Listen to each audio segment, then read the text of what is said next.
Painted, Painless Learning. દાખલા number 3.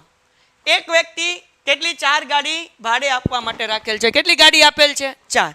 n બરાબર બોલો, n બરાબર 4. આગળ વ્યાજ જઈએ. દિવસ દરમિયાન કોઈ પણ ગાડી ભાડે જાય તેની સંભાવના 0.6. આ એક ગાડી ભાડે જાય, ગમે એ 4 માંથી એક જાય, એની સંભાવના આપીશ કેટલી? 0.6. એટલે p આપણે બરાબર કેટલા રાખીએ? 0.6. હવે હું કીધું ભાઈ, તો કોઈ એક દિવસ દરમિયાન 1 થી વધુ પરંતુ 4 થી ઓછી ગાડી ભાડે જાય તેની સંભાવના શોધો. તો હવે જોઈએ અહીંયા x બરાબર શું લેવાનું કીધું?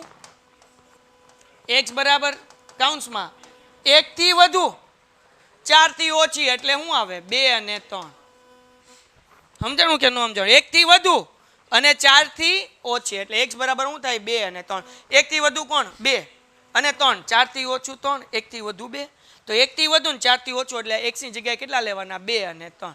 તો આપણી આગળ n છે, આપણી આગળ p છે. શું નથી? હે q કેમ મળે? q નું સૂત્ર 1 - p. તો 1 એમ p ની સંભાવના કેટલી છે? તો શું જવાબ આવે? કોઈને કઈ ડાઉટ? તો હવે આપણે શું ગોતવાનું છે? p ઓફ x ની જગ્યાએ એક વખત 2 મૂકવાનું, એક વખત 3 મૂકવાનું. તો પહેલા આપણે p ઓફ 2 ગોતી લઈએ. સૂત્ર મૂકીએ ncx, x ની જગ્યાએ 2, p ની x ઘાત એટલે p⁻². p ની જગ્યાએ કેટલા મૂકશું? 0.6 નો વર્ગ. બરાબર, પહેલા સૂત્ર જ મૂકી દો. હું સૂત્ર મૂકી દો. p of x is equal to ncx, p ની x ઘાત, q ની n - x ઘાત. પહેલા આપણે શું ગોતી લઈએ? 0 ગોતી લઈએ. એટલે શું આવશે? 4c 0, પછી 0.6. x એટલે કેટલા મૂકવાના? પહેલા 0. q એટલે એલા, હા એલા, બસ કાં ઝોલા ખાશો તું? હાલો ભાઈ, પહેલા x ની જગ્યાએ કેટલા મૂકવાના છે? 2. હાલો, n એટલે કેટલા? 4. હવે લગ્ન થઈ ગયા, એના હું વિચાર કરવા આવે. x ની જગ્યાએ 2. હાલો, p કેટલા થયા ભાઈ? 0.6. x એટલે કેટલી મૂકવાનું? 2. q એટલે કેટલા? 0.4. અને n - x એટલે કે 4 - 2. મારે થઈ ગયા હો ભાઈ, નથી કરવાના. હા હાલો આગળ વ્યા જઈએ. ઘરેથી બહાવણી લઈને મારે એલા. હાલો અહીંયા ધ્યાન રાખો. હાલો 4c2 એટલે શું કરશું?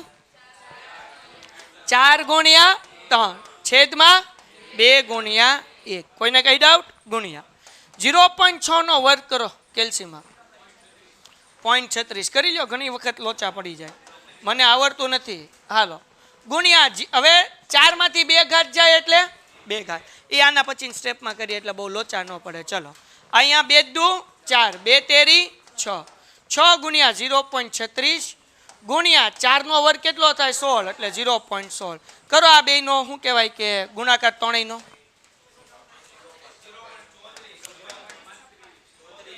ચોત્રીસ 56 એટલે કે આપણે 0.35 મૂકી દઈએ. હાલો ડન થઈ ગયું. આ આપણે શું ગોતી લીધું? p of 2 ગોત્યું. હવે આપણે શું ગોતવાનું છે? p of 3. હાલો અહીંયા મૂકી દો ભાઈ. p ઓફ x બરાબર ncx, p ની x ઘાત, q ની n - x ઘાત. ncx આગળ વ્યા જઈએ. ncx ઇન્ટુ p ની x ઘાત ને q ની n - x ઘાત. n એટલે કેટલા મૂકવાના? બોલો 4. મને આવડતું નથી. 4 x ની જગ્યાએ 3. હાલો p ની જગ્યાએ હું અભણ, બોલો 0.6. x ની x છે, x ઘાત એટલે 3 ઘાત. q એટલે 0.4 બરાબર ને, 0.4. અને n - x એટલે 4 - 3. અહીંયા જોઈ લેવાનું, ગોતવાની જવાનું. nc 4c3 હોય ને તો છેલ્લે શું કરી નાખવાનું? 4 - 3. હાલો 4c3 4 ગુણ્યા 3 ગુણ્યા 2 છેદમાં 3 ગુણ્યા 2 ગુણ્યા 1. આ શું થઈ ગયું? ઉડી ગયું. બરાબર. હવે 0.6 ની 3 ઘાત કરો.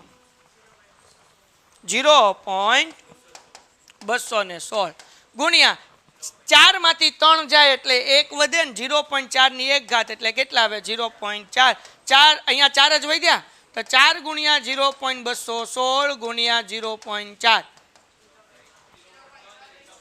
0.3456. પછી આગળ કઈ આવે કે અહીંયા પૂરું થઈ જાય?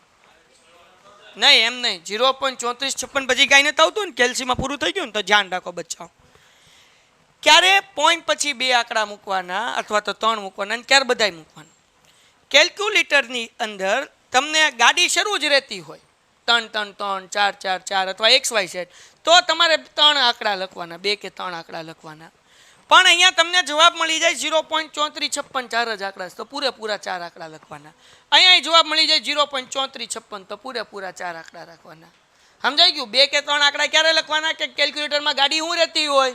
શરૂ રહેતી હોય. સમજાણું કે નહીં? તો અહીંયા જો આપણે 35 કરશું તો જવાબ આવશે 0.70, પણ પાછળ જે જવાબ આવે છે તો 69 સમથિંગ કંઈક આવે છે. એટલે આપણે આગળ કરીએ. હાલો, તો અહીંયા હું લખું છું ભાઈ, ધ્યાન રાખો. તો આપણને શું કીધું ભાઈ? જુઓ, કેની સંભાવના કીધી? કોની વચ્ચે હોય? 1 કરતાં વધુ, એવું કીધું ને? 1 કરતાં વધુ અને 4 કરતાં ઓછા. તો આ લખતા આવડવું જોઈએ. P ઓફ 1 કરતાં વધુ એટલે કોની? X ને મારી, અને 4 કરતાં ઓછું એટલે લેસ ધેન, એટલે કે 1 greater than x less than 4, એટલે કહેવાય 1 અને 4 ની વચ્ચે. આવી રીતના લખાય. 1 કરતાં વધુ એટલે વધુની નિશાની, અને 4 કરતાં ઓછા એટલે લેસ ધેનની, ને આનો અડધો માર્ક કપાઈ જાય. અહીંયા લખવાનું P of 2 plus P of 3. P of 2 નો જવાબ આવ્યો 0.3456 વત્તા 0.3456, બેનો સરવાળો કરો. કેટલો જવાબ આવે ભાઈ?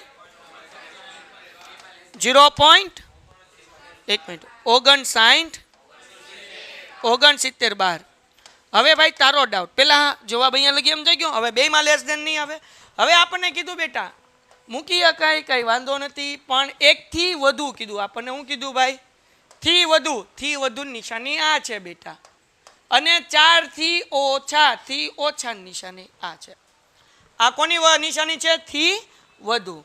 આ કોની નિશાની છે? થી ઓછા. આપણને કીધું 1 થી એટલે 1 થી વધુ એટલે આ બરાબર, પછી x 4 થી ઓછા એટલે આ, બરાબર ને? એટલે આવી રીતના મૂકવાનું છે. પ્રામાણ્ય વિતરણમાં થી વધુ થી ઓછા નિશાની મૂકીએ ને એવી રીતના, બરાબર ને? હા, હાલો ડન. તો આ દાખલો અહીંયા પૂરો થાય છે. Painted, Painless Learning.